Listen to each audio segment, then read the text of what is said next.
Hello students, welcome to the सिंपोर्ट lectures by Sanjay Om. And आज हम फर्स्ट ईयर केमिस्ट्री के अंदर अपने नेक्स्ट टॉपिक को डिस्कस करने वाले हैं, डेट इज़ मॉलिक्यूलर मास। और इसमें हम देखेंगे कि व्हाट इज़ मॉलिक्यूलर मास और इसकी किस तरीके से कैलकुलेशंस होती हैं। सो इससे पहले मैं एटॉमिक मास की वीडियो अपलोड कर चुका हूं, जिसे मैंने ये एक्सप्लेन किया है सब, जिसमें फार्मूलाज वगैरह अगर आपने नहीं देखी तो काइंडली वो ज़रूर देख लीजिएगा। So what is molecular mass? Molecule क्या होता है? मॉलिक्यूल आपके पास एटम्स होते हैं। जब हम उनको कंपोज करते हैं, उनको मिक्स करते हैं, ठीक है, तो वो आपके पास क्या बन जाते हैं? वो मॉलिक्यूल्स बन जाते हैं। जैसे कि वाटर है, वाटर के अंदर कितने आपके पास एटम्स है? 2 एटम्स है, हाइड्रोजन एंड ऑक्सीजन। और अगर हम इसका फॉर्मूला बनाएं तो आपके पास बन जाता है H2O। ठीक है, तो ये आपके पास अब क्या बन गया? ये बन गया मॉलिक्यूल। ये आपके पास बन गए मॉलिक्यूल।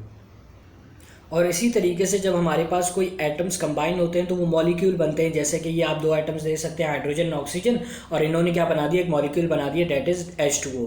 अब जब हम किसी मॉलिक्यूल का मॉलिक्यूलर मास चेक करते हैं तो हम उसे कहते हैं मॉलिक्यूलर मास। हम किसी भी मॉलिक्यूल का जब मास फाइंड करेंगे हम उसे कहेंगे मॉलिक्यूलर मास। और ये जो फॉर्मूला है, इस फॉर्मूला को हम कहेंगे मॉलिक्यूलर फॉर्मूला। ठीक है, अब डेफिनेशन क्या है मॉलिक्यूलर फॉर्मूला की? मॉलिक्यूलर मास की डेफिनेशन क्या है? मॉलिक्यूलर मास की डेफिनेशन है sum of atomic masses of atoms of all elements. जितने भी आपके पास मॉलिक्यूलर फॉर्मूला के अंदर एटम्स हैं उनके मास को सम करें। ठीक है, जब आप सम करेंगे तो उसे हम कहेंगे एटॉमिक मास। ठीक है, वो कैसे करेंगे? अब आप यहाँ नीचे देखें, बहुत ही सिंपल सा मेथड है। H2O आपके पास मौजूद है, आपने लिख दिया H2O। अब आपके पास सबसे पहले क्या करना है कि हर एटम को आपने सेपरेट करके उसके दरमियान प्लस लगाना है। ठीक है, जैसे H है, H को आपने ब्रैकेट, H कितने हैं आपके पास? 2। पहले क्वांटिटी चेक करो, how many H?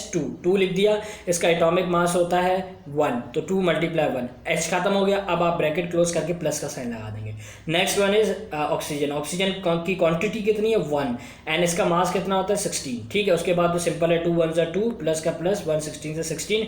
So atomic mass unit आपके पास यहाँ पे आ गया 18। So what is the molecular mass? Molecular mass is 18, और इसके साथ जो यूनिट लगता है वो होता है एटॉमिक मास यूनिट।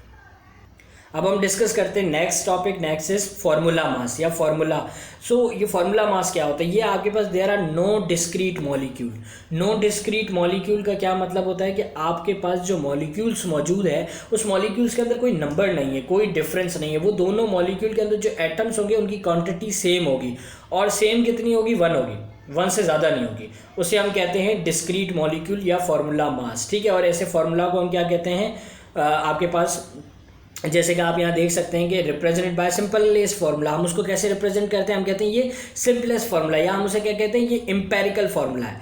जैसे कि हम मॉलिक्यूलर के फार्मूला को मॉलिक्यूलर फार्मूला कह रहे थे और उसके मास को मॉलिक्यूलर मास कह रहे थे, ऐसे ही फार्मूला मास को के फार्मूला को हम एम्पेरिकल फार्मूला कह रहे होते हैं। ठीक है, और उसके मास को हम फार्मूला मास कह रहे होते हैं। ठीक है, और ये हमें क्या बताता है? ये किसी की भी हमारे पास जो फार्मूला होता है उसकी क्वांटिटी बता रहा होता है कि इसकी क्वांटिटी कितनी है। ठीक है, और इसकी डेफिनेशन क्या है कि formula mass is the sum of the atomic masses. जितने भी एटम्स हैं उनके मासेस को सम करो। तो जब आप सम करोगे तो आपके पास एक सिंपलेस्ट फार्मूला आएगा, सिंपल फार्मूला आएगा। जैसे कि NaCl, देखो अब इसमें Na एक आपके पास एटम है और Cl एक एटम है, 2 एटम हो गए। अब दोनों की क्वांटिटी क्या है? 1 1 है। लेकिन अगर हम H2O को कंपेयर करें तो H 2 थे, O 1 था, दोनों की क्वांटिटी सेम नहीं थी।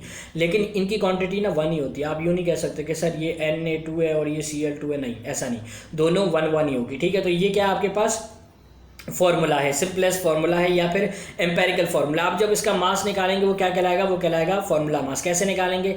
NaCl, Na की क्वांटिटी इसमें हम नहीं देखते क्योंकि ये 1 होता है, तो इसको सिंपल किस तरीके से करेंगे? NaCl, Na का मास है 23, Cl का मास है 35.5, दोनों को प्लस करेंगे, डेट इज़ योर आंसर। सो ये है आपके पास फार्मूला मास। बिल्कुल सेम तरीके से निकलता है, कोई फ़र्क नहीं है फार्मूला मास में और मॉलिक्यूलर मास में, जस्ट उनको जो है ना रिप्रेजेंट किया जाता है, उसमें जस्ट फ़र्क है। ठीक है, then last one is empirical formula. क्या होता है एम्पेरिकल फार्मूला? ये हमेशा हमें एक्सपेरिमेंट से पता चलता है। ये हम खुद से नहीं लिखते, ये हमें एक्सपेरिमेंट से पता चलता है, और ये रिप्रेजेंट करता है हमें सिंपलेस्ट रेशो, 2 कंबाइनिंग एटम्स का रेशो बता रहा होता है।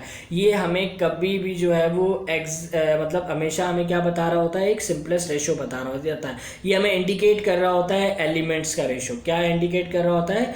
एलिमेंट्स का रेशो इंडिकेट कर रहा होता है।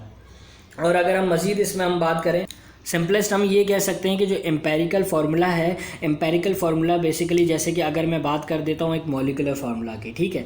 अब मॉलिक्यूलर फार्मूला मैं आपको एक एग्जांपल देता हूँ, डेट इज़ आपके पास मैं एग्जांपल लिख रहा हूँ यहाँ पे बेंजीन की, आपको पता है वो होता है C6H6, ठीक है। ये आपके पास बेंजीन का मॉलिक्यूलर फार्मूला है। अब अगर इसका मैं एम्पेरिकल फार्मूला निकालना चाह रहा हूँ, वो बहुत ही सिंपल है। कैसे निकालेंगे, हम इनको ना एक ऐसे नंबर से डिवाइड करेंगे जिसमें इनका आंसर जो है ना वो एक ही से कट जाए, जैसे कि 6 1 6 1।